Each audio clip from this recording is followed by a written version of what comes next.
Assalamualaikum warahmatullahi wabarakatuh.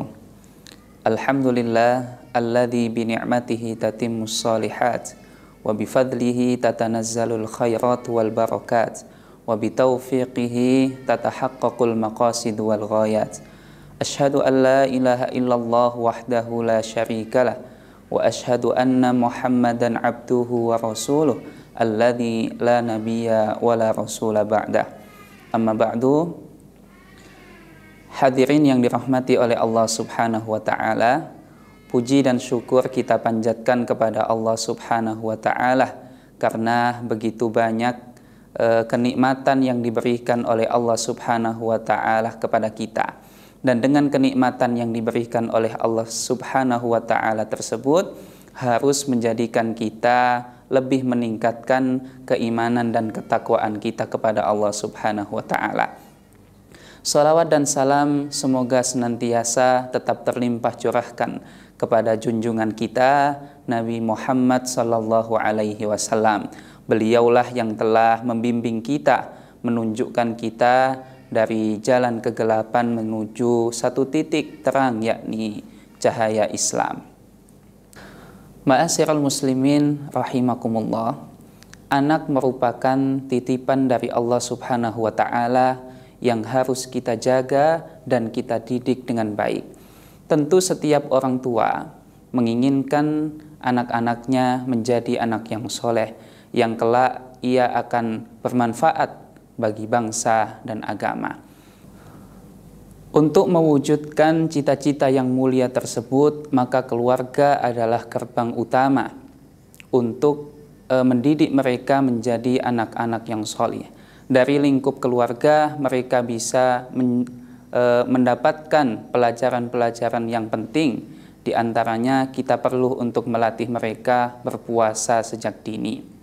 Memang betul, anak-anak selama mereka belum mencapai usia balik, mereka belum diwajibkan untuk menjalankan ibadah puasa Ramadan. Akan tetapi tidak ada salahnya bagi orang tua untuk melatih mereka, membiasakan mereka menjalankan ibadah puasa tersebut sejak dini. Hadirin yang dirahmati oleh Allah, lalu bagaimanakah cara kita untuk melatih dan memberikan pengenalan terhadap mereka? Setidaknya ada beberapa hal yang perlu untuk kita perhatikan. Yang pertama yaitu memberikan mereka pemahaman ringan akan pentingnya ibadah puasa. Misalkan memberikan pemahaman mereka terhadap rukun Islam.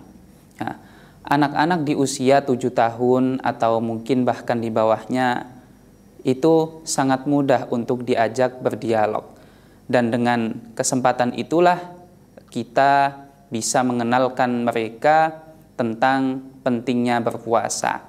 Nah, dengan pemahaman yang didapat oleh mereka, maka mereka akan semakin mengerti untuk pentingnya berpuasa. Kemudian yang kedua, yaitu melatih mereka berpuasa secara bertahap.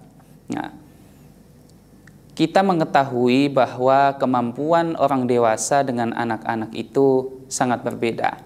Oleh karena itu, kita perlu untuk melatih anak-anak kita berpuasa secara bertahap. Misalkan dalam sehari mereka bisa berpuasa 5 jam atau bahkan lebih. Atau mungkin kita meminta mereka untuk berpuasa setengah hari, kemudian melanjutkannya sampai waktu berbuka itu tiba. Nah, dengan itu mereka lama-kelamaan akan terbiasa dan lama-kelamaan mereka akan ringan di dalam menjalankan ibadah puasa tersebut. Dan perlu kita ingat, jangan sampai kita memaksa kepada mereka sehingga muncul persepsi negatif di dalam diri mereka tentang puasa Ramadan ini. Maka perlu kita membiasakan mereka dan jangan sampai kita memaksa mereka.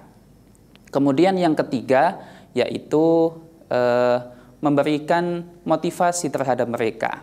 Nah, motivasi ini tidak kalah penting dan bisa berbentuk dua hal. Yang pertama yaitu kita bisa memberikan apresiasi terhadap mereka berbentuk pujian dan semangat, dorongan, sehingga muncul di dalam hati mereka itu rasa bahagia. Kemudian yang kedua, yaitu motivasi bisa berbentuk dengan hadiah. Nah, dengan hadiah ini mereka akan semangat untuk menjalankan ibadah puasa tersebut. Ma'asyiral muslimin, tentu masih banyak tips-tips yang lain untuk kita bisa melatih anak-anak kita berpuasa. Di antaranya melibatkan mereka dalam bersedekah, melibatkan mereka dalam kegiatan-kegiatan positif yang lainnya. Melatih anak-anak kita berpuasa tidak hanya untuk menahan lapar dan dahaga, tetapi juga menciptakan pengalaman yang positif dan mendalam dalam menjalankan ibadah Ramadan. Dengan memberikan pengertian, memberikan dorongan kepada mereka, sehingga kita membantu mereka untuk membentuk keimanan dan ketakwaan yang kokoh kepada Allah. Nah, semoga kita semua diberikan oleh Allah Subhanahu wa Ta'ala kekuatan dalam mendidik anak-anak kita dengan penuh rasa cinta dan kasih sayang kepada mereka. Mungkin demikian yang dapat kami sampaikan, kurang dan lebihnya mohon maaf. Nasrun minallah wa fathun qarib wa basyiril mu'minin. Assalamualaikum warahmatullahi wabarakatuh.